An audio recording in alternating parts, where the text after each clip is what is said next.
자, 이번에는 7번째 물건입니다.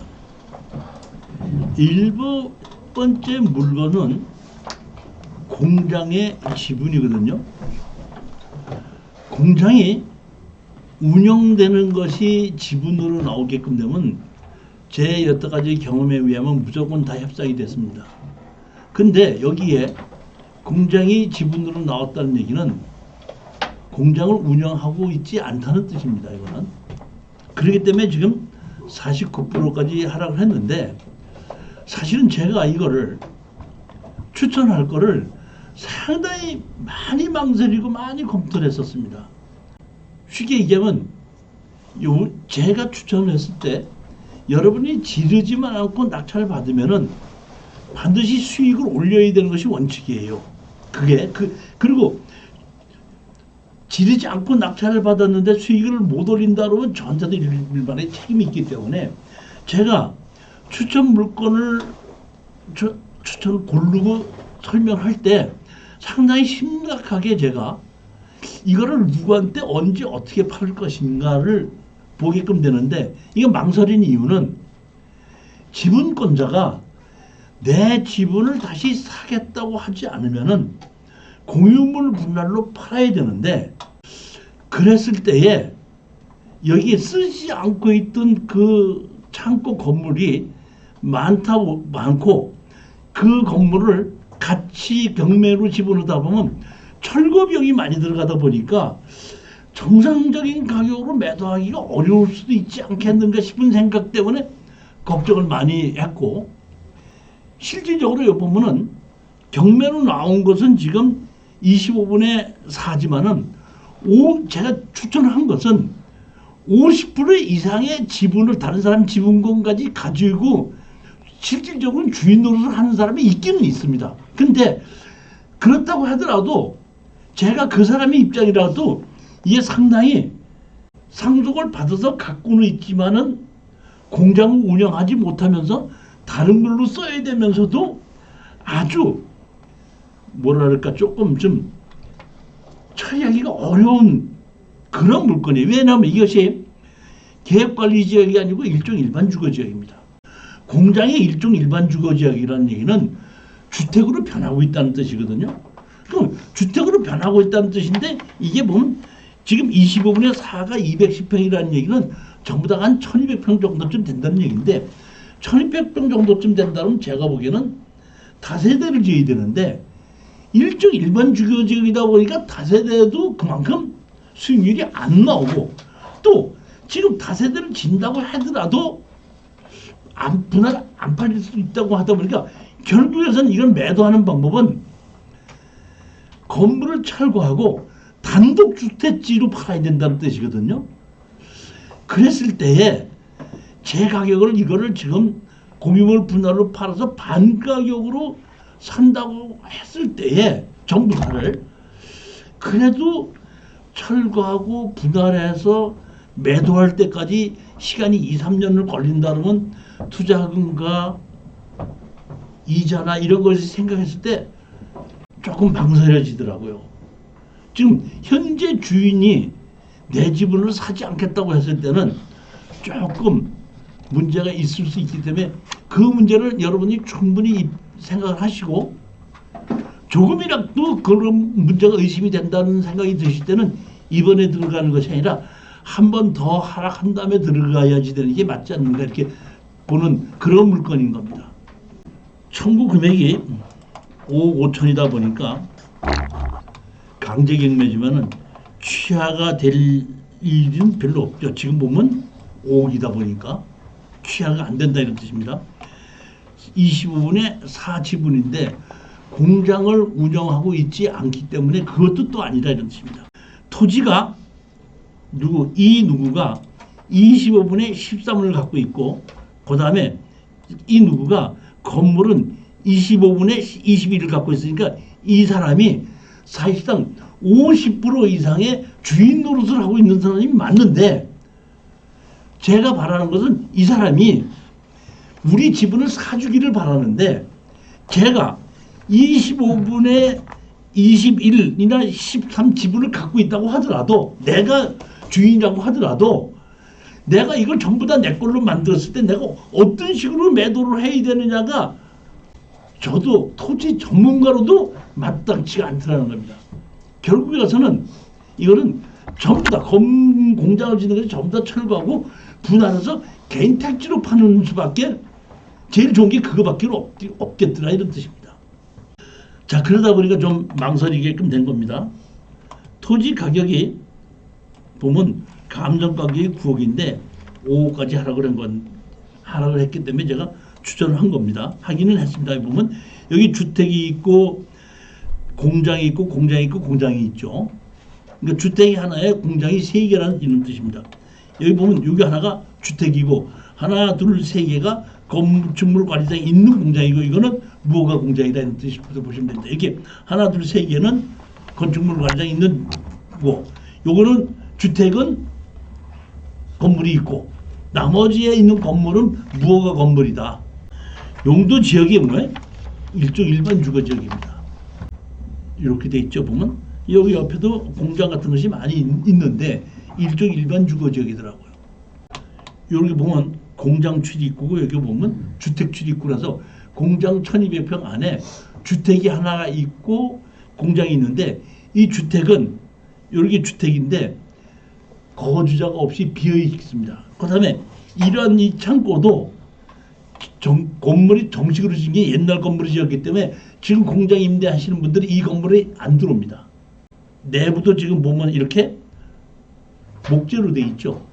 이게 우리가 공장이든지 창고든지 안에 우리가 보면 크레인 같은 거는 뭐 있어야 되고 올리고 내리고 쌓아야 되고 해야 되는데 그런 것이 전혀 없는 건물이기 때문에 이것은 제가 보기에는 임차가 안 들어온다 이런 뜻입니다.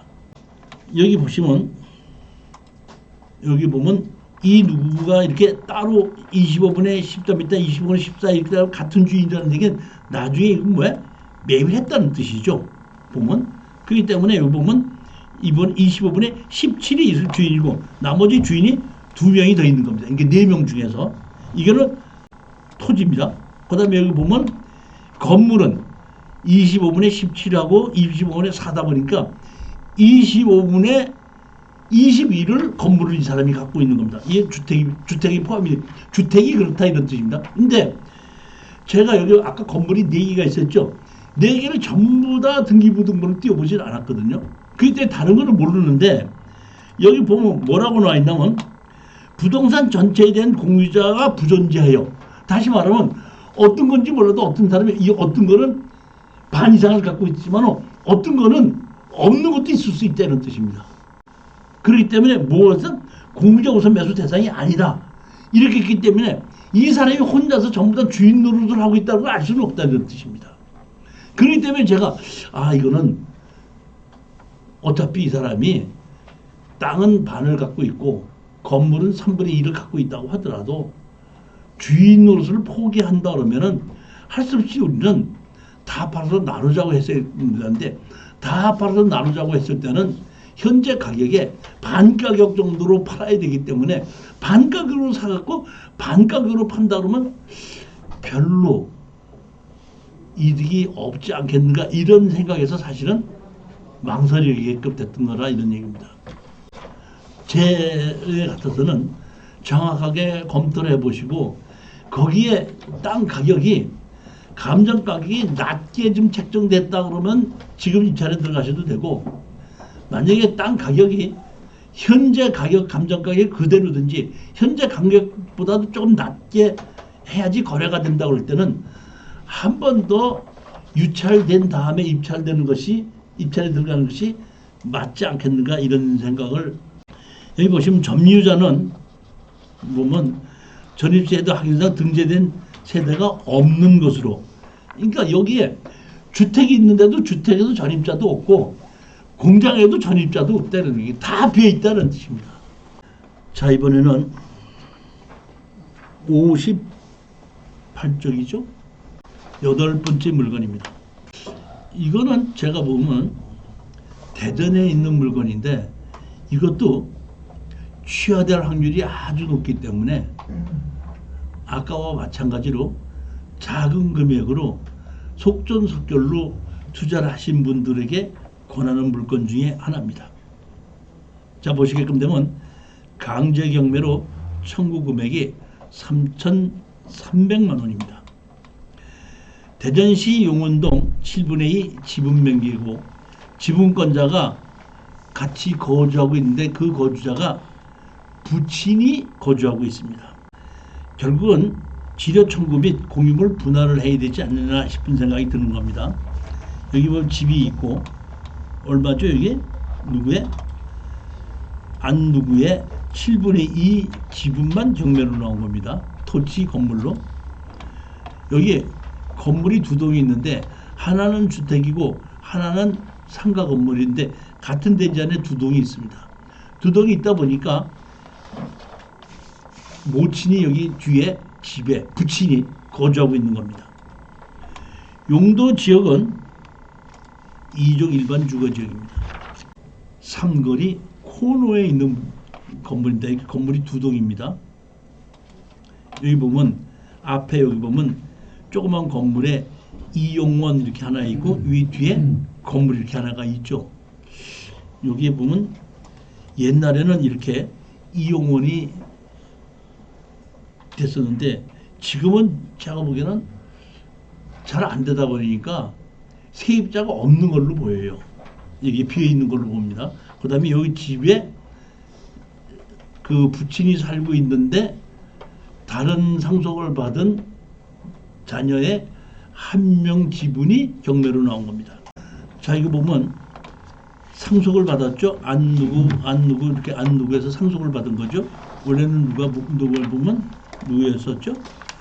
최 누구 껐는데 여기 안 누구인데 보면 안 누구 이렇게 상속을 받았죠. 보면 그래서 여기 보시면 여기 안 누구가 누구죠? 여기 보면 49년생이죠. 그래서 여기 보면 자녀들이고 여기에 보면 이 49년생 안 누구가 여기서 지금 거주하고 있는 사람입니다. 부친이 거주하고 있기 때문에 취하를 시키든지 부친이 제 지분을 다시 사야 되는 것이 맞겠죠. 그리고 이 집에 지금 근저당 설정은 없습니다. 따라서 이거는 내 지분을 다시 사든지 아니면은 취하를 시키든지 둘 중에 하나를 해야지 되는 거기 때문에 제가 보기에는 이것도 큰 문제 없이 해결이 될 것이다 이렇게 보는 겁니다. 제가 걱정하는 거는 여기 근저당 설정이 없지 않습니까? 없기 때문에 여기에 살고 계신 부친이 지금 몇 년생이죠? 49년생이죠. 49년생이면 지금 연세가 상당히 높은데 이분이 이런 한 6, 7천만 원 정도, 8, 9천만 원 정도 경제력이 그대로 있다 그러면 아무 문제가 없는데 경제력이 없으면 이거를 다시 내 지분을 살 수가 없겠죠. 그러면 우리로서는 할 수 없이 다 팔아서 나누자고 하고 현재에 거주하고 있는 아버지가 내 지분도 같이 점유하고 있기 때문에 거기에 대해서 지료 청구도 할 수가 있기는 있습니다. 보면은. 그러면 이분이 조금 제가 걱정스럽던 건 이분이 은행에다 대출을 받아서라도 내 지분을 사면 좋은데 연세가 많다 보니까 이분이 대출을 안 해줄 수가 있겠죠. 그러면 누가 해야 되냐면 자식이 대출을 하고 아버지가 담보를 제공해야 되겠죠. 그런 방법으로 해결할 수도 있기는 있겠지만은 제가 이렇게 부친이나 모친이 거주하고 있는 거에 지분을 낙찰을 받았을 때 80% 이상은 자식들이 다시 사서 돌아가실 때까지 거기 거주할 수 있는 게 대부분이에요. 그러면 그걸 하지 않으면 제가 다 팔아서 나누자고 소송을 하게끔 돼서 예전에 한번 자식이 8명인가 돼서 그중에 모친이 거주하고 있는데 지분이 하나가 나왔길래 그때 한 1,000몇백만 원인가에 낙찰을 받았던가 2,000몇백만 원을 받았던가 그래요. 빚도 한 7,800만 원밖에 안 됐어요. 그래서 취하될 거라고 생각했는데 취하가 안 해갖고 할 수 없이 잔금을 냈고 잔금을 내서 다 팔아서 나누자고 하다 보니까 상대편이 대표를 누가 나왔더라고. 2명인가 나왔더라고요. 그래가지고 다 팔아서 나누자고 했는데 어쩐지 했더니 그 상대편 나온 그 여자분이 아 우리도 다 팔아서 나누는데 상관은 없습니다 그러더라고. 그래서 내가 나오면서 아니 거기 모친이 계시지 않습니까? 그랬더니 그때 그 지분으로 상속받은 그 지분 여자분이 하는 말이 그 여자요? 그러더라고요. 그 얘기했을 때 내가 아 친자식이 아니구나. 그래서 8명이나 그럴 때는 그 모친이 끝까지 거주할 수 있게끔 자식들이 도와주지 않지만은 이렇게 2명, 1명 이렇게 있었고 자기 친모인데 여기서 아버지가 다 팔아서 나누자 그러면 누구네 집 가야 돼요? 차 사장님 누구네 집 가야 아버지가? 그럼 이 아들이 결혼해서 며느리가 있을 텐데 그 시아버지 오는 걸 환영합니까? 소송 내자마자 얼마에 팔겠느냐고 바로 그러더라고. 소장이 가니까 그 자식한테 가니까 소장 받아본 그 며느리가 딱 받아보니까 뭐? 다 팔아서 나누자 그러면 아니 그럼 시아버지가 이제 우리 집에 온다고? 놀라가지고 바로 연락이 오더라고. 그 집은 얼마에 팔겠느냐고. 소장 가니 다 팔아서 나누자고 소장을 가다 보니까 그렇게 그러니까 안 되더라도 그렇게까지 해서는 해결이 될 거다 이런 뜻입니다. 제가 보기에는. 그러니까 취하가 안 돼도 결국에 가서는 그 사람들이 우리 집을 산 거다. 왜냐하면 그 아버지가 돌아가신다고 하더라도 결국 상속받으면 어차피 자기네 걸 되는 거 아니에요. 그렇지 않습니까? 그래서 이것도 취하되든지 그렇게 합의로 매도할 수 있는 물건이기 때문에 제가 자신나고 추천했다 이렇게 생각하시면 됩니다. 점유자 분석 이렇게 보게 되면 여기 보면 안 누구가 한 있고 안 누구가 있죠. 그러니까 이게 보면 한 남부는 모친이고 하나는 자녀 같아요. 보면. 자 이거는 여기 보시면 제가 이걸 왜 하냐면 여기 보면 안 누구가 한 명이 있는데 2층에 있다 그랬죠. 근데 여기 뭐가 있다 그랬죠? 대항력이 있다 그랬죠. 근데 제가 보기에는 이 안 누구는 잔여기이기 때문에 그 세입자는 아닐 거라고 해서 무시한다 합니다. 그렇지만 공부하는 입장에서 제가 설명을 드리겠습니다. 대항력이 있다는 뜻은 채권 채무 관계가 있다는 것이 아니라 자기 돈을 받을 때까지 그 집을 점유하고 거주할 수 있다는 뜻이죠. 그러면 여기에 이제 예를 들어서 우리 지금 그 여기 앞에 여기에 있는 이 안 누구가 대항력이 있어가지고 이 사람이 예를 들어서 3천만 원의 전세를 들고 있다고 우리 가정하십니다. 만약 그러니까 3천만 원의 전세 들고 있는 전입자가 있는 거를 저희들이 낙찰을 받는 겁니다. 자 그러면 우리는 얼마를 지금 낙찰을 받았죠? 7분의 1을 낙찰을 받았죠.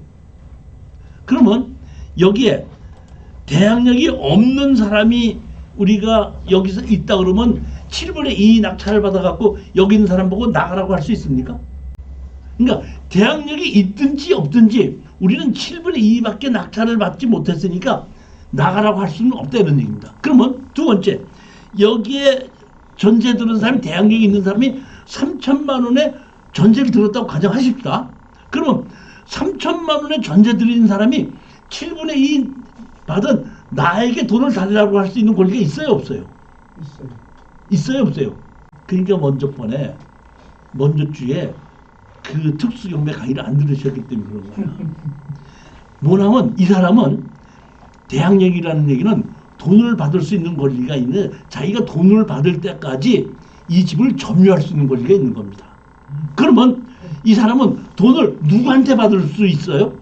준 사람한테 받는 겁니다. 근데 주택임대차보호법에서는 준 사람이 돈이 없다고 나가 자빠질 때 그러니까 다시 말하면 100%를 다 경매로 당해서 날아가다 보니까 세입자가 돈을 준 사람한테 달라고 하는데 나 돈 없어 하고 자빠지니까 주택임대차보호법에서는 그렇다 하면 세입자니까 새로 산 사람한테까지 그 돈을 받을 때까지 버틸 수 있는 권한을 준 거예요.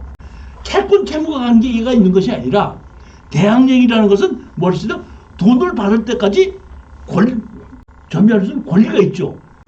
그러면 돈을 준 사람이 돈이 없다고 자빠질다 보니까 새로운 사람이 다는데 여기 나머지의 우리는 7분의 2 낙찰을 받았으니까 7분의 5를 갖고 있는 사람은 돈을 받은 사람이죠. 돈을 받은 사람이 돈이 없다고 자빠지니까 새로 낙찰받은 사람한테 달라고 그러는데 돈을 준 사람이 7분의 5다 보니까 3천만 원을 반환할 수 있는 재산이 있는 거예요, 없는 거예요? 있지 않습니까?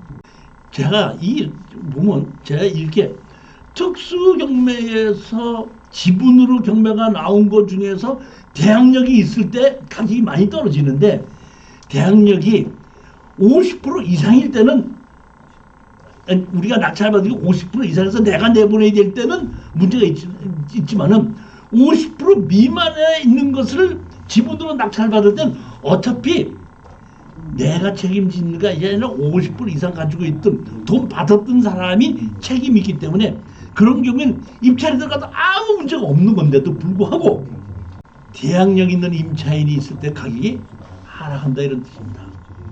그러니까 앞으로도 제가 대항력 있는 임차인이 있는 지분 경매를 반 이하로 나왔을 때 추천을 하더라도 정확하게 이해를 하셨으면 입찰에 들어가도 대항력이 있는 임차인이 있어도 낙찰을 받아도 아무 문제 없다는 걸 알으셔야 된다는 겁니다. 이게 제가 먼저 주에 특수경매에서 추천했던 이게 대항력이라는 것에 대해서 설명을 분명히 제가 드린 거예요. 궁금하신 분은 지금이라도 그 동영상으로 수강하실 수 있으니까 신청하시면 제가 동영상 밴드에 초청을 해드리겠습니다. 이렇게 특수경매에 우리가 입찰을 하시려면 원칙을 아셔야 되는데 특수경매는 아셔야 될 게 제일 먼저 낙찰을 받으면 30% 성공한 겁니다. 그 다음에 낙찰을 받고 제3자한테 매도할 수 있게끔 문제점을 다 해결해 놓고 나면 그게 50% 해결한 겁니다. 그 해결해 놓고 나서 매도를 해야지 100% 완성이 된 거예요. 그러니까 일부 아까 제가 부산에 있는 아파트 같은 거는 낙찰 받으면은 아무 문제가 없이 팔을 수가 있으니까 그런 거는 낙찰 받으면 바로 해결이 되는 건 특수경매에 들어가는 것이 아니죠. 그렇지만 이렇게 지분이나 대항력이 있는 것이 있을 때는 낙찰 받는 것은 30% 해결한 거고 그 다음에 제3자한테 팔 수 있게끔 해결하는 것이 50%고 그 다음에 해결해 놓고 나서 제3자한테 팔아야지 100%가 된 건데 이렇게 지분으로 낙찰을 받았을 때 다른 주인으로 하는 지분권자한테다가 낙찰을 판다 그러면 나머지 80%, 70%가 한꺼번에 다 같이 해결이 되는 거죠. 그래서 이 주택임대차보호법의 대항력에 대해서 설명을 드린 겁니다. 대항력이란 전세 보증금을 반환받을 때까지 점유를 유지할 수 있는 권리지 낙찰받은 사람하고 채권 채무 관계는 아닙니다. 전세금을 받은 사람은 채권 채무 관계예요. 내 전세금을 돌려달라고 소장을 내고 판결을 받을 수가 있죠. 그렇지만 낙찰받은 사람한테는 채권 채무 관계가 아닙니다. 뭐 할 수 있는 권리? 자기 돈을 받을 수 있을 때까지 그 사람은 계속해서 점유할 수 있는 권한입니다. 9번째 물건을 보시겠습니다.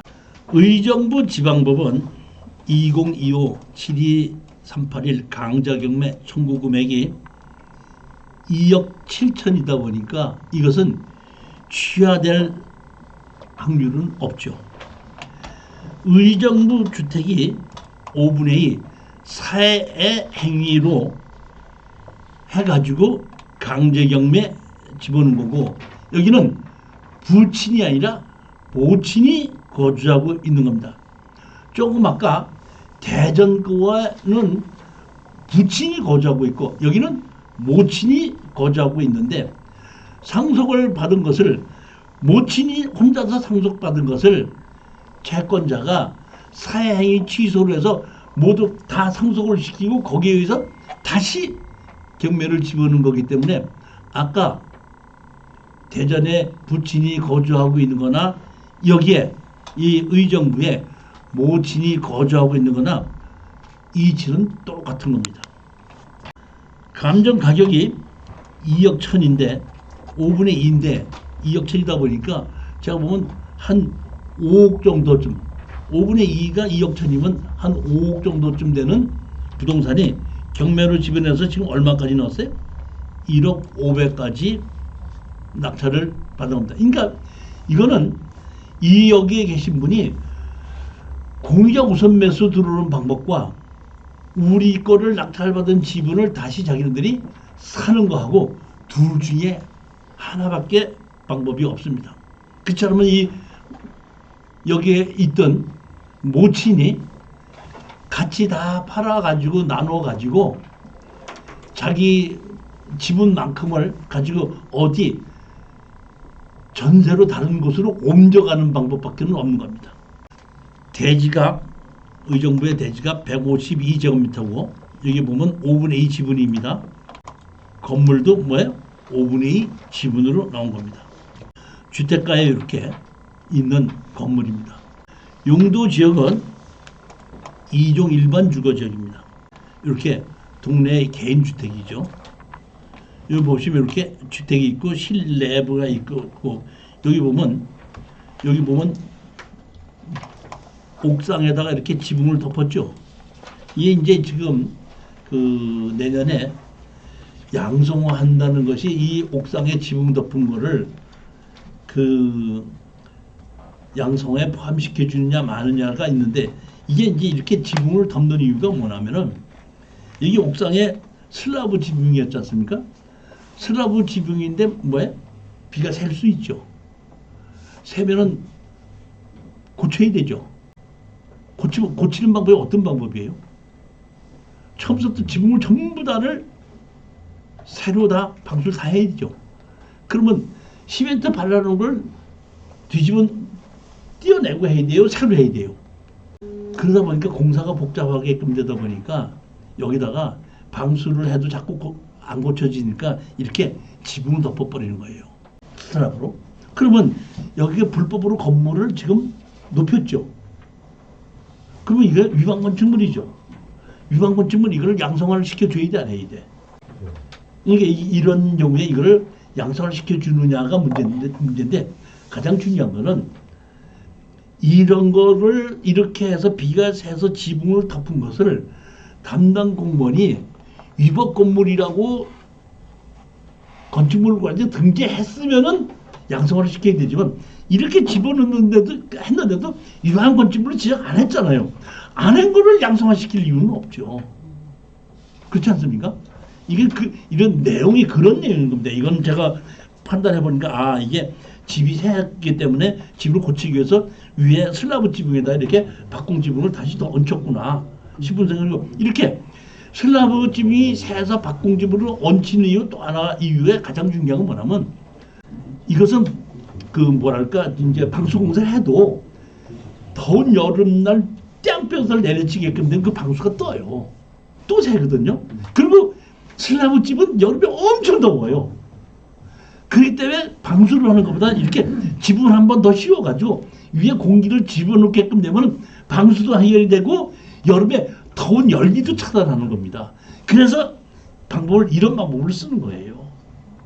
그래서 이제 그 일부에서는 이렇게 해서 지붕을 덮은 거를 또 왜 원칙을 따지는 공무원들이 있지 않습니까? 원칙을 따지는 공무원들이 이건 뭐야? 위법건 충분하고 올려놓을 수가 있죠. 근데 이렇게 된 것을 이렇게 해서 이렇게 고치는 것은 이번에 위반 건축물에서 이건 풀어줘야 되는 것이 아니냐. 26년도에 이게 들어간 것 중에 하나가 이런 겁니다. 그건 앞으로 26년도에 위반 건축물을 어떤 식으로 풀어줄 것인지를 한번 앞으로 나오면은 제가 거기에 대한 것은 다시 설명을 드리겠지만 이런 것도 그런 것 중에 하나라고 생각하시면 됩니다. 그렇지만 이런 것이 아니라 근본적으로 평수를 넓혔다든지 용도를 불법으로 변경했든지는 그거는 양성화 대상이 아니라는 걸 하셔야 돼요. 건축법에 맞지 않는 것은 양성화 대상이 안 된다 이런 얘기입니다. 여기 보면 사행위 취소를 원인으로 해갖고 지금 등기를 했죠. 그렇게 해서 뭐야? 지분을 이쪽으로 만들어 놓고 이 누구에게 5분의 1을 만들어 놓고 강제경매를 신청한 겁니다. 이게 강제경매 친저금이 2억 5천이다 보니까 취하는 안 되고 결국에 가서는 내 지분을 다시 매입을 해야 되는 방법밖에는 없다는 겁니다. 그러면 자기로서는 2억 5천의 빚을 갚고 우리 지분만큼을 얼마를 좀 더 주고 우리가 매입을 하게끔 되면 그 사람도 그만큼 짐을 좀 빚을 덜게끔 되는 거죠. 어떤 분이 제가 먼저 번에 강의를 하다 보니까 여기 보면 가처분을 하고 처분행위 금지 가처분을 해갖고 판결을 받아서 소송 집어넣지 않습니까? 그러면 여기 보면 가처분이 있죠. 여기 스피드 옥션에서 가처분을 뭐 한다 그랬죠? 인수한다 그랬죠. 그래서 제가 이런 걸 먼저 강의하면서 이거 인수가 아니다. 이거는 말소됩니다. 그래 얘기했더니 그 왜 말소되냐 해서 이미 사용했기 때문에 말소됐더니 그게 무슨 뜻인지 몰라갖고 왜 인수로 돼 있는데 나를 보고 말소냐고 얘기하더라고요.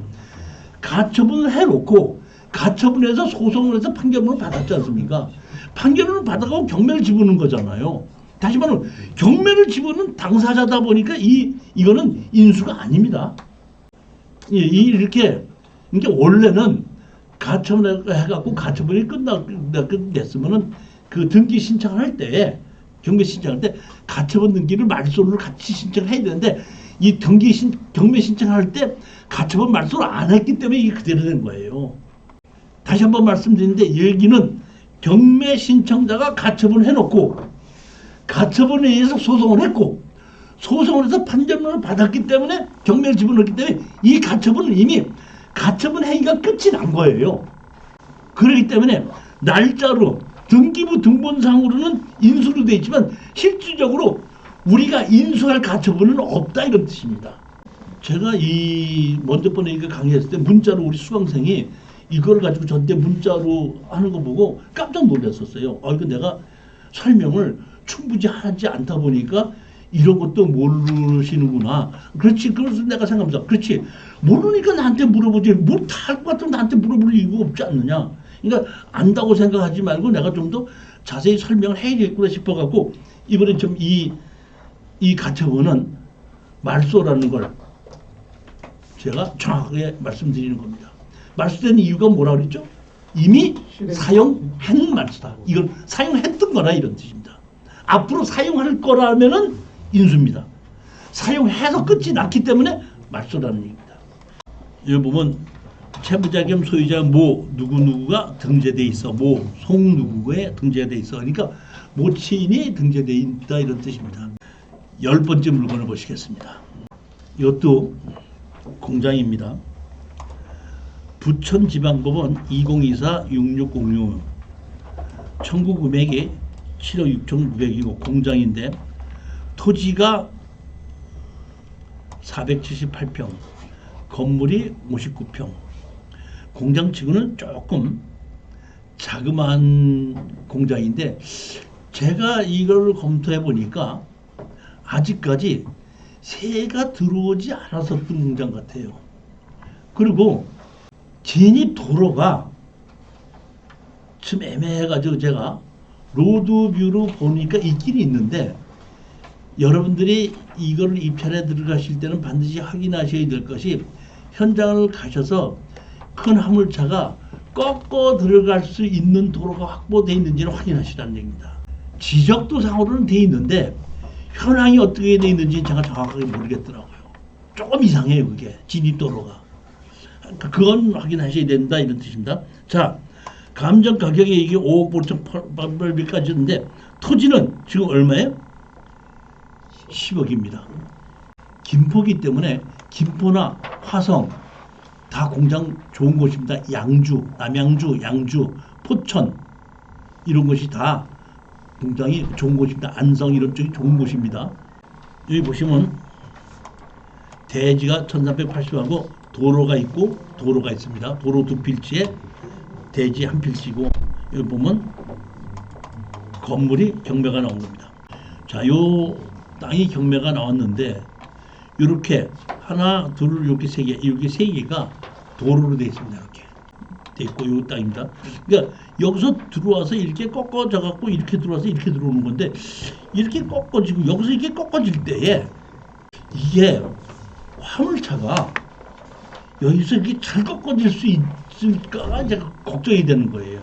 공장에는 그게 필수라거든요. 그리고 내가 왜 그걸 의심하냐면 제가 보면 여기에 있는 그 공장이 새가 들어오지 않았다는 뜻이거든요. 안 왔어요. 제가 보니까. 새가 들어오지 않았다는 얘기는 출입구가 큰 차가 들어오지 않을 수 못하게끔 돼 있기 때문에 공장으로서의 가치가 없었기 때문에 그렇지 않은가가 내가 의심들더라 이런 뜻입니다. 그렇기 때문에 여러분들은 이게 입찰에 들어간다면 반드시 여기서 들어와서 이 꺾어지는 곳에 큰 화물차가 진출입이 가능한가를 확인해보고 입찰에 들어가야 된다는 걸 제가 말씀드리고, 만약에 이 경우에 큰 화물차가 이게 진입을 하기 어렵다 그러면 이게 입찰하면 안 되는 겁니다. 제가 권리 분석하면서 그게 의심스럽다 이런 뜻입니다. 가보지는 못했습니다. 제가 용도 지역은 계획관리 지역입니다. 이렇게 했고, 이게 항공 사진을 보게끔 되면 이게 옛날에서 이제 집이 없는 걸로 나와 있는데, 여기 보면 진입도로에 보면 건물이 하나가 있어요. 그리고 지적도 상으로 보면 이 건물 가운데 도로가 있어야 돼요. 근데 로드뷰를 보게끔 되면 여기도 건물이 있고 건물 가운데 여기 있습니다. 그러니까 여기에 넓이를 보면은 진입도로 넓이를 보게끔 되면 여기는 들어가는 데 상관이 없는데, 꺾이는 90도에서는 문제가 있을 수가 있지 않습니까? 큰 차는. 그거를 제가 의심하고, 왜 그러냐면 여기 보면 이렇게 집이 지어져 있는데 이 공장의 내부에 지금 세입자가 점유해 있지 않은 걸로 나와 있어요. 점자가 없는 걸로. 그렇기 때문에 가격이나 공장 자체는 크기도 우리가 투자하기도 한 5억 되다 보니까 상당히 좋은 거는 맞는데, 위치도 맞고 다 맞는데, 진입 도로가 진출입을 하는데 아무 문제가 없는지를 한번 확인하고 입찰에 들어가자, 그런 얘기입니다. 확인해 보시랍니다. 여기 보면 법인으로 돼 있고, 여기 설정이 얼마로 돼 있죠? 보면 9억 얼마로 돼 있고 이렇게 돼 있어요. 여기 보시면 이해관계인을 만나지 못하였고 점유자가 없다는 뜻입니다. 조사된 임차액도 없다는 얘기입니다. 그러니까 전입자도 없고 현재 세입자도 없고 현재 쓰고 있는 사람도 없고 아무도 없다는 뜻입니다. 이렇게 위치가 좋은 곳이 아무도 없다는 것이 제가 이해가 안 간다는 얘기예요. 그랬을 때 제가 뭔가가 문제가 있지 않는가를 봤을 때에 진입로가 문제가 있지 않는가를 의심한다 이런 얘기입니다. 오래간만에 농지 2개를, 농지는 지금 우리가 낙찰을 받아서 단기간에 팔 수 있다고 생각하기는 조금 어려운 시기입니다. 따라서 워낙에 가격이 반값 이하 하락했을 때에 내가 취미 삼아서 농사를 지을 수도 있고, 또 안 팔렸을 때 연금으로 신청해서 팔을 수도 있다는 하에 연금으로 팔아도 돈이 된다고 하는 것만 제가 추천했는데, 그동안에는 자동차가 들어갈 수 있고 건축허가 날 수 있는 그런 농지가 요 몇 달 동안에는 34%까지 떨어진 것이 없더라고요. 그래서 제가 추천을 안 하고 있다가 이번에 나왔길래 제가 추천한 겁니다. 자, 농지 연금은 몇 살에서부터? 60세 이상이면 됩니다. 조건은 5년 이상 농사를 지었으면 됩니다. 5년이 한꺼번에 아니라 옛날에 3년을 지었으면은 2년을 더 농사를 지으면 됩니다. 따라서 5년만 남는답니다. 현재 농지연금을 신청하려면은 자기가 본인이 소지해야 되고 실제적으로 농사를 경작하고 있어야지 되는 겁니다. 제외 농지가 있습니다. 불법으로 용도 변경을 했거나 그런 경우는 되지 않고 농기계까지 출입을 할 수 없을 정도의 맹지, 예를 들어서 다비면 논농사를 짓는데 논농사 가운데는 경운기 같은 게 못 들어가지 않습니까? 그런 경우에는 농지연금을 주지 않는다. 언제든지 건축법상 도로가 아니라 농사를 지을 수 있는 농기계는 출입이 가능해야지 된다, 이런 뜻입니다. 연금을 신청하기 전에 여러분들이 직접 3년 이상을 농사를 지어야지 됩니다. 그리고 내가 그곳에 30km 이내에 전입도 해야지 됩니다. 내가 그 연금을 신청하게끔 되면 공시 가격이 있고 감정평가 가격이 있는데, 공시 가격에 100%로 해주고 감정 가격에 90%로 하게끔 됩니다. 경매 감정 가격과 연금을 신청할 때의 감정 가격은 다를 수 있습니다. 다를 수 있지만은 그 다른 것이 50% 60%씩 다르지는 않아요. 대개 보면은 10% 정도는 조금 연금이다 그러면 경매 감정 가격보다는 한 10%, 최대한 한 15%는 작게끔 할 수가 있지만은 경매 감정에 1억으로 된 것이 낙찰을 3천에 받았다고 그 감정을 5천만 원에 한다거나 이런 일은 없습니다. 그러니까 그런 정도로만 생각하시고 입찰에 들어가시면 되는 겁니다. 이게 11번째 물건입니다. 이게 농지연금으로 가는 건 물건인데, 이거는 쉽게 얘기하면, 자 보십시오. 이 감정 가격이 얼마죠? 2억 1,900이죠. 근데 얼마까지 하라겠죠? 3,600만 원까지 하라겠죠. 제가 이거를 추천한 이유는 여러분들이 한 4, 5천만 원 정도만 드리면은 여기에 있는 이 농지를 소유하고 최종 쉼터도 지을 수가 있고 나중에 연금도 신청할 수 있고 여러분들을 농업인으로 만들 수도 있기 때문에 그런 면으로 봤을 때 좋다 싶은 생각에 추천한 겁니다. 가격이 워낙에 많이 떨어졌기 때문에. 자 보십시오. 땅이 얼마죠? 2,747평이니까 830평입니다. 그 다음에 지적법상 도로도 없고 현황도로만 있는데 현황도로도 비포장 도로입니다. 제일 먼저 여러분이 이거를 낙찰 받으시면 제일 먼저 하셔야 될 게 뭐부터 해요? 농작물을 재배, 심는 것도 먼저 하고 그 다음에 뭐래요? 농업경영체 신청을 합니다. 그 다음에 체류용 쉼터를 신청해서 여기에 체류용 쉼터 같은 거 하나를 지어서 주말에 한 번씩 왔다 갔다 하면 아주 좋을 것 같습니다. 그 다음에 3년 후에는 여러분들이 뭘 신청할 수 있냐면 그 소농 집적 지불금이라는 것이 있습니다. 농지가 제가 알기로는 1.5헥타르면 얼마죠? 4,500평인가? 4,500평 미만에 있는 소규모 농사를 짓는 사람에게는 그 소농 집적 지불금이라는 걸 줍니다. 그 제가 알기로는 그런 정도면 한 150만 원인가 뭐 얼마를 주는 걸로 제가 알고 있는데, 물론 다른 데서 나는 소득이 없어야지 돼요. 뭐 그런 뭐 몇 가지 조건은 있지만은 그것도 줄 수 있으면 받아도 되지 않냐 이런 얘기죠. 뭐 이렇게 한 800 몇십 평이면 몇십만 원 정도 나올 거예요. 뭐 우리 그 왜 그 수감생주에서 우리 제주도 땅을 관리하셨던 누구죠? 이사장님이? 이사장님 이제 거기에 우리 지분들 얼마나 갖고 있지 않습니까?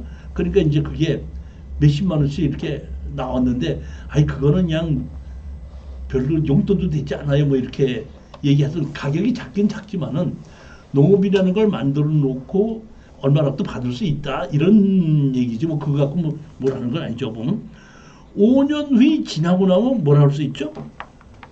연금도 신청할 수 있대. 연금 신청할 때 이게 감정 가격이 얼마였었냐면 2억이다 보니까 뭐 한 2억 1,900이 되니까 한 2억으로 감정이 된다고 하더라도 2억으로 돼서 연금을 신청한다 그러면 제가 보기에는 한 5, 60만 원 정도는 연금이 나올 수 있는 그럴 정도쯤은 되는 겁니다.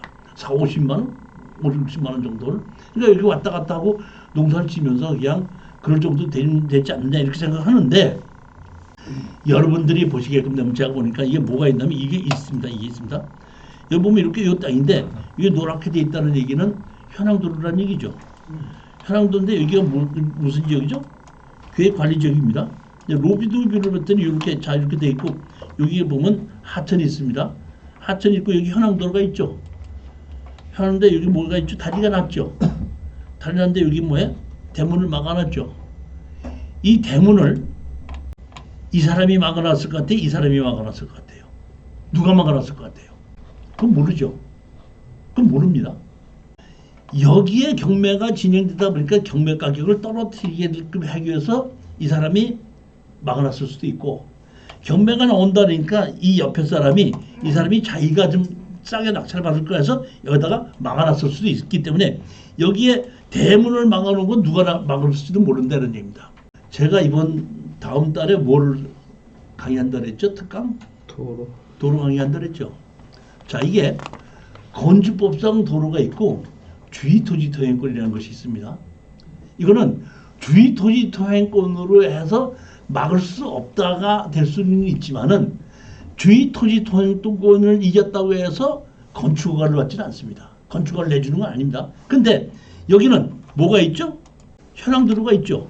아까 항공사진에 보면 현황도로가 있었잖아요. 현황도로 있었죠.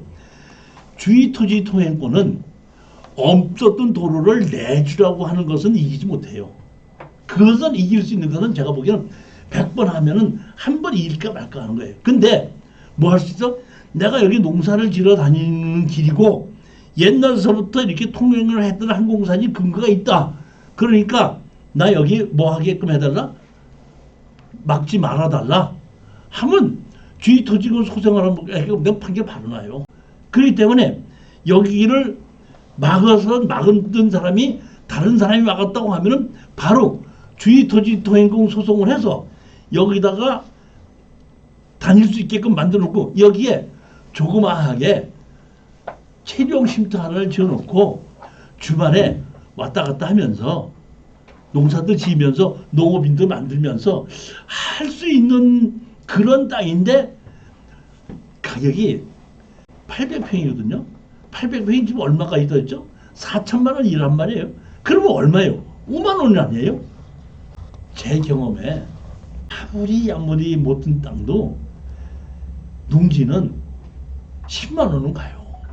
임야인 경우에는 몇만 원 가는 경우가 있습니다. 임야인 경우에 막 우거주고 했을 때는. 근데 농지로 해서 농사를 지을 수 있는 형태가 돼 있는 것이 10만 원은 가는데 지금 5만 원까지 하라고 했다 보니까 작은 돈으로 내가 농업인이 될 수 있는 기회가 왔지 않느냐.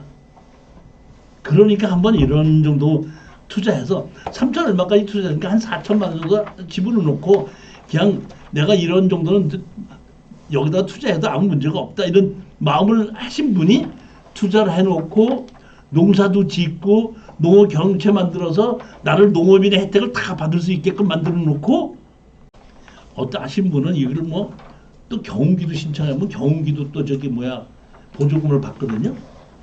경운기를 가지고 농사 지으려고 하는 것이 아니라 경운기를 사게끔 되면 또 그 뭐야 면세유가 나와요. 그런 여러 가지로 다 도움을 받을 수 있는 게 많기 때문에 한번 한 3천, 4천 정도 이 정도 가지고 이렇게 한번 투자를 해놓고 나를 농업인으로 만들어 놓고 이렇게 해서 그냥 지나다 보면 진짜로 더 좋은 농지 연금을 받을 때 바로 5년이라는 시간을 채우지 않아도 또 될 수 있는 그런 기회가 있을 수 있지 않겠는가 이런 싶은 생각에 이런 정도니까 한번 투자해보자 하는 마음에 추천한 겁니다. 이 땅 자체가 좋다 이런 뜻은 아닙니다. 용도 지역이 계획관리 지역이고 약간 경사가 졌습니다. 경사가 졌기 때문에 단년생이 아니라 다년생으로 감나무, 사과나무 뭐 이런 걸 가지고 좀 심어야 되는 그런 농지로 판단을 했습니다. 근데 교수님 여기 다리는 그러면은 누구 났는지 그걸 다리가 누가 났는지 상관이 없어요. 이것도 이 다음 달에 건축법상 도로 만들게 나오는 겁니다. 이게 내가 다리를 놓을 수도 있고 국유지를 분할을 받을 수도 있고 전면 허가를 받을 수도 있고 내가 사용 승낙을 받을 수도 있는 것이 건축법상 도로를 만드는 방법 중에 하나예요. 보면 누가 다리를 놨든지 이 다리는 막 철수가 났다고 해서 철수가 이 다리 나가는 걸 막는다? 안 된다 이런 뜻입니다.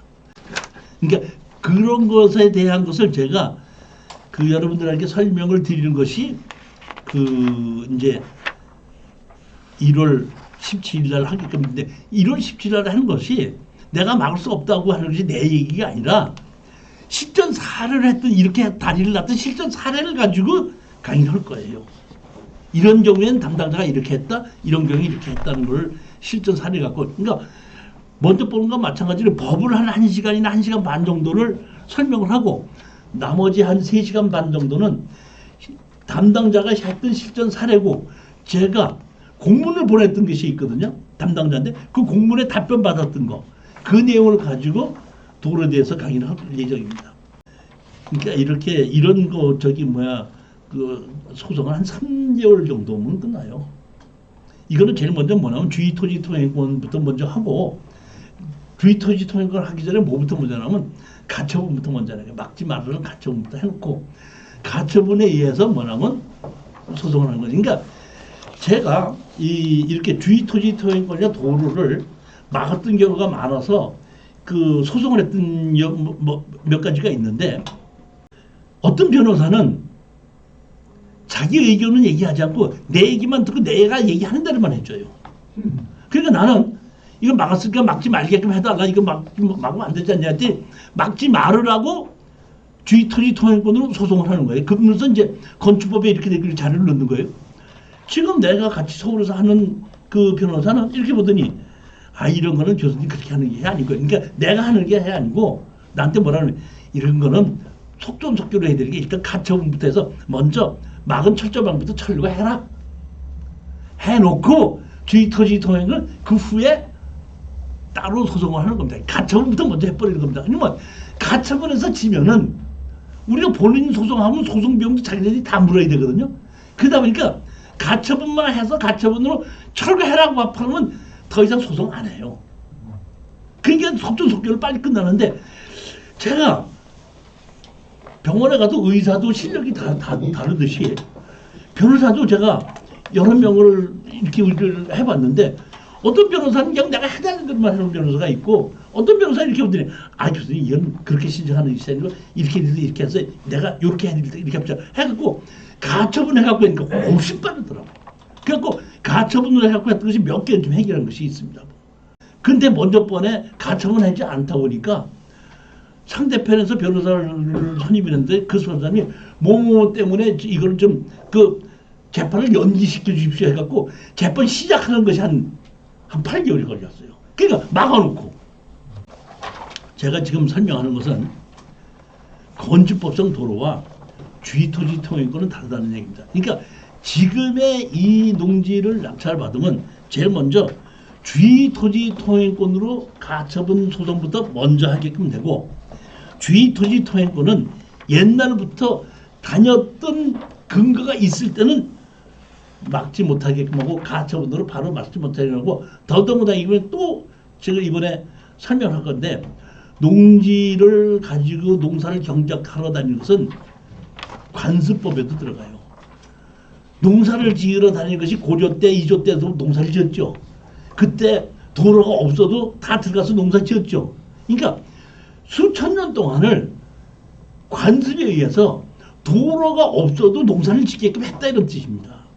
그렇기 때문에 여기에 이렇게 다니고 있었던 길이 확연히 낫던 거를 주의토지 통행권 소송하면 바로 이길 수 있다 이런 뜻입니다.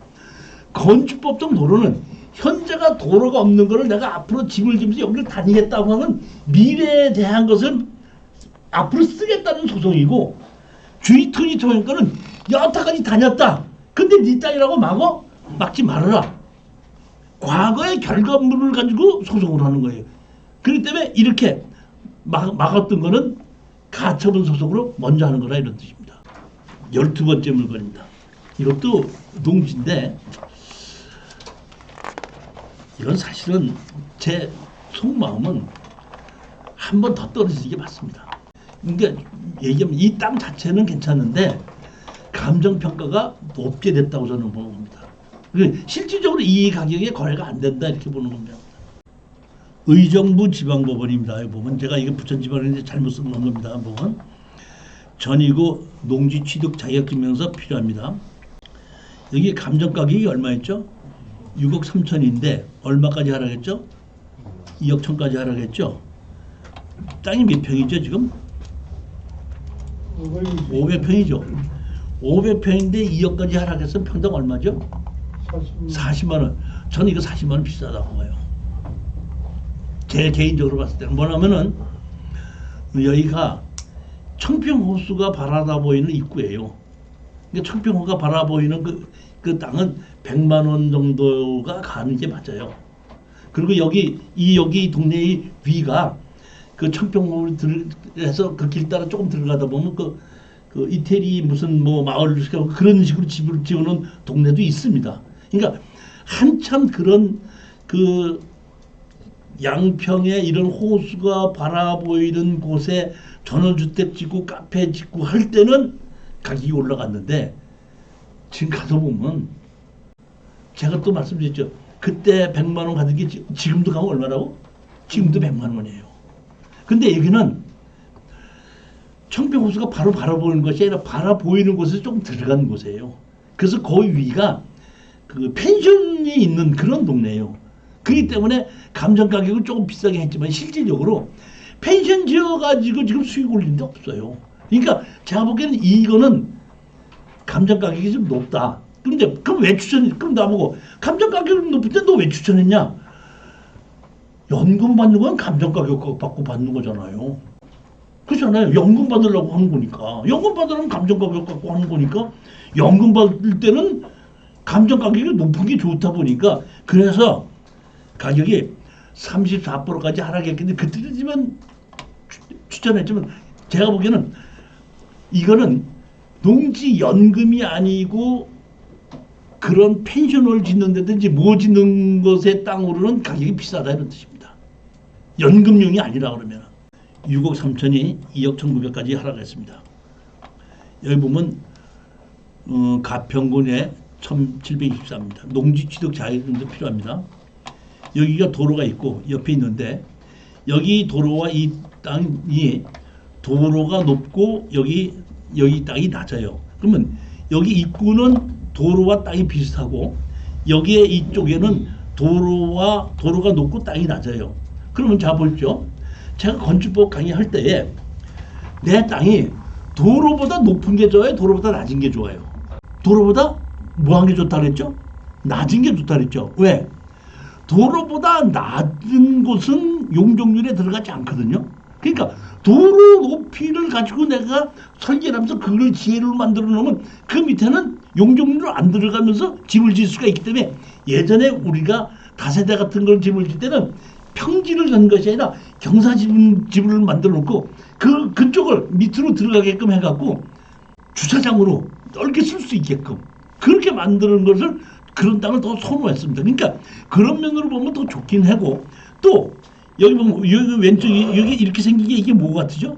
이게 뭐예요? 국어예요, 국어. 다시 말하면 그 개천이 흐른다 이런 뜻입니다. 오른쪽에는 도로가 있고 왼쪽에는 개천이 있고 도로보다 낮은 땅이고 얼핏 보면 상당히 건축을 모르는 사람은 상당히 나쁜 땅인데 건축을 아는 사람이 보면 좋은 땅이에요. 그걸 보면 그렇기 때문에 제가 한번 여러분들이 지금 관심 있게 한번 가서 보시고 주변도 살펴보시고 꼭 이번이 아니라 한 번 더 유찰 되면 한번 가볼 수도 있다. 저는 그렇게 생각해요. 용도 지역이 뭐죠? 여기 계획관리 지역입니다. 그리고 이렇게 있고 여기 앞에 연수원이 하나 있어요. 연수원인데 이 연수원은 어느 교회 연수원이더라고요. 그리고 여기 위에 더 올라가면 펜션이 있고 밑에도 펜션이 있습니다. 자 보시면 여기 뭐예요? 여기 보면 이게 청평호거든요. 청평호고 여기 청평호 바라보는데 조금 몇 킬로 들어간 거고 요 옆에 요 골목길로 요로 들어가면 여기가 요 길로 따로 들어가면 여기가 그 이태리 마을이 있는 청평호수에 오는 이태리 마을인데고 요 맞은편에 이제 뭐 나이아가라 뭐 모텔도 있고 뭐 여름에 뭐 수상 스키 타고 뭐 하는 게 있고 여기 뭐야 그 뭐죠 낙지 타워에서 떨어지는 거 그런 것도 많은 게 있고 이런 곳이 여기에 보면 그런 곳이고 그것이 한참 이렇게 한 10년 전 20년 전에 그런 위락설이 막 들어오기 시작했을 때 이 청평호수를 끼고 바라다 보이는 곳은 100만 원에서 200만 원 같은 건 맞아요. 그러니까 이 바로 앞에서 볼 수 있는 곳에는 한 200만 원까지 갔고 위에서 조망권이 있는 데는 100만 원까지 갔던 게 맞습니다. 그렇지만 지금은 그런 것이 지금 지금 그 펜션이 들었던 것은 100만 원까지 갔던 것은 맞는데 펜션도 지금 그렇게 영업이 잘 안 되는 걸로 제가 알고 있습니다. 여기 위치가 여기 보면 근데 자 보십시오. 여기 도로가 높고 여기는 도로가 낮죠. 그리고 오른쪽에 이쪽에는 뭐야 하천이 흐르는 곳입니다. 이렇게 보면 높고 낮다 이런 집. 그러니까 우리가 집을 이렇게 집을 질 때 이쪽에서는 이쪽으로 들어가게끔 그 주차장을 만들게끔 하고 여기서는 이쪽으로 진입을 하게끔 해서 여기를 진입을 만들면 이 밑에를 용적률에 들어가지 않은 건물을 만들 수도 있다 이런 뜻입니다. 그러니까 다른 곳보다는 한층 더 높이질 수 있는 그럴 수 있는 권한이 있는 그런 땅이다 이런 뜻입니다.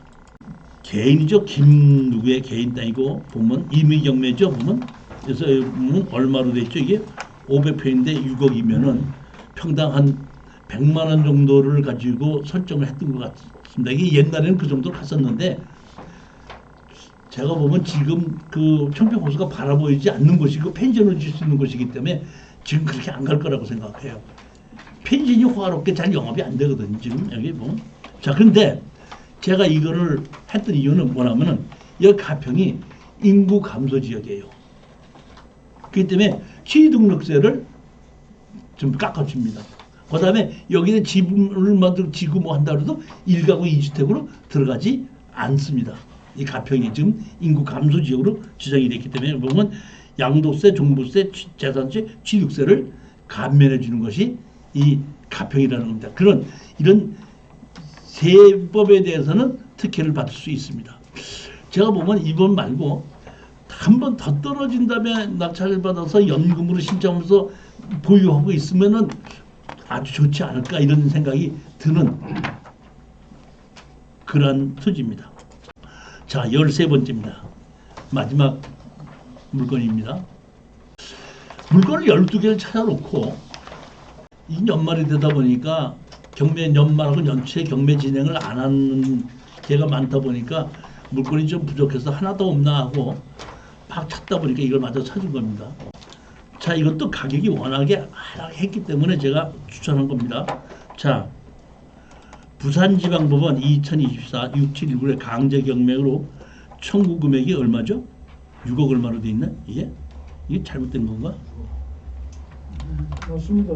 6억 3,500원. 그 다음에 대지가 6.05평입니다. 건물이 14평인데 건물은 매각 제외로 되어 있습니다. 토지만 매각입니다. 자, 여기 보면 초량동에 이렇게 되어 있는 건데 여기 보면 여기가 이게 다세대 토지예요. 다세대가 지어져 있는 토지 옆에 어떻게 쪼가리 건물이 하나가 있는 거예요, 보면은. 근데 이 건축물 관리장이었고 옛날서부터 건물은 지어져 있었던 그런 것 같아요. 그래서 땅만 경매로 나온 겁니다. 자, 여기 다세대 같은 게 지어져 있고 여기 주차장이 있고 여기 이 다세대 옆에 이렇게 쪼가리로 하나 붙어 있는 겁니다. 여기 다세대 지어져 있고 여기 뭐 쪼가리로 붙어 있죠. 주차장이 있고. 그러니까 여기 보면 여기 골목길 요로에서 들어가요. 자, 근데 제가 자 보십시오. 매매를 했죠. 소유자가 누구죠? 1979년대 매매했는데 자 보십시오. 서류의 개최 시 기타 부정한 사실이 있을 때나 용도를 지정하여 매각한 경우에 매수자는 지정 기일을 경과해도 그 용도를 사용하지 아니하거나 지정된 기간 내에 그 용도를 폐지한 때는 국유재산법의 11조 규정에 의해 당의 매매 계약을 취소할 수 있다. 국유지 땅을 불알받은 거예요. 제가 보기에는. 그럼 국유지 땅을 왜 불알해줬냐? 무허가 건물을 짓고 있으니까 해준 걸로 제가 봅니다. 옛날부터 국유지 땅에 어떤 개인이 점유하고 사용하고 있다 보니까 땅 자체도 조가리 땅이고 그걸 뭐 내놔라고 하지도 못하겠고 뭐 하다 보니까 건물 주인에게 건물 주인이 사겠다 그랬더니 불화했다 이런 뜻입니다. 그래서 갖고 있다가 소유권을 이전을 했죠. 언제? 2024년도에 보면은 매매를 했습니다. 누구한테? 거래 가격이 얼마에? 3,200만 원에. 그랬는데 이게 한 것은 옛날에 매매한 거는 이건 옛날에 어디? 79년도에 했죠. 그러니까 제가 보기에 이거는 다 지났다 이런 걸로 보는 거고 다시 여기 매매해서 이게 그러니까 다시 말하면 이 사람이 3,200만 원 주고 사면서 건물도 산 것이 아닌가 이렇게 생각을 해요. 제가 보기에는 채무자 점유로 되어 있다 보니까 땅 주인이 여기 그대로 살고 있다는 뜻입니다. 이렇게 있는데 제가 보면 여기 뭐야? 채권이 얼마라고요? 6억 얼마인데 이거를 우리가 이 사람이 이거가 지금 1,200만 원까지 하락한 거를 우리 다시 그 사람이 우리한테 살려면은 자기가 거기서 그대로 거주하려면 그 건물 주인이 그대로 거주하려면은 땅은 자기 사야 될 거 아닙니까? 자기 이름으로 사지 않고 누가 뭐 남편이나 누구 다른 사람 이름으로 사더라도 사서 자기가 그대로 할 수 있기 때문에 결국엔 건물 주인이 내 땅을 살 수 있지 않겠는 사지 않겠는가 생각해서 추천한 물건입니다. 판다 그러면 감정가에 파는 것이죠. 그 여기서 뭐 돈 1,000만 원이 생긴다고 하더라도 서울에 계신 분이 이거 사서 또 부산까지 가실 필요는 없습니다. 이건 부산의 근처에 계신 분들이 그냥 소규모의 돈을 가지고 투자를 해서 몇백만 원 정도 벌어보자 하는 그런 의미에서 제가 추천하는 것이지 다른 것은 아닙니다. 특수경매 입문을 위해서 1월 23일 날 오늘같이 추천 물건 강의에 공개 강의를 지금 준비해서 하려고 합니다. 선릉역 4번 출구에서 역삼 방향으로 직진해서 100m만 오시면 선릉도 모임센터고 010-4444-2069입니다. 누구든지 특수경매에 관심이 있으신 분은 이날 오셔서 한번 강의를 들어보시고 이 특수경매에 한번 나도 참여를 해서 수익을 올릴 수 있는 것을 직접 확인해 보실 수 있는 시간입니다. 여러분들은 계속해서 강의를 들으셨기 때문에 잘 아시겠지만 여러분들 주변에 있으신 분들에게 이런 강의가 있다는 걸 한번 좀 알려주셔가지고 이날 같이 와서 특수경매 한번 강의를 하도록 수강을 하실 수 있도록 추천해 주시기를 부탁드리는 것입니다. 자, 안녕히 들어가십시오. 감사합니다.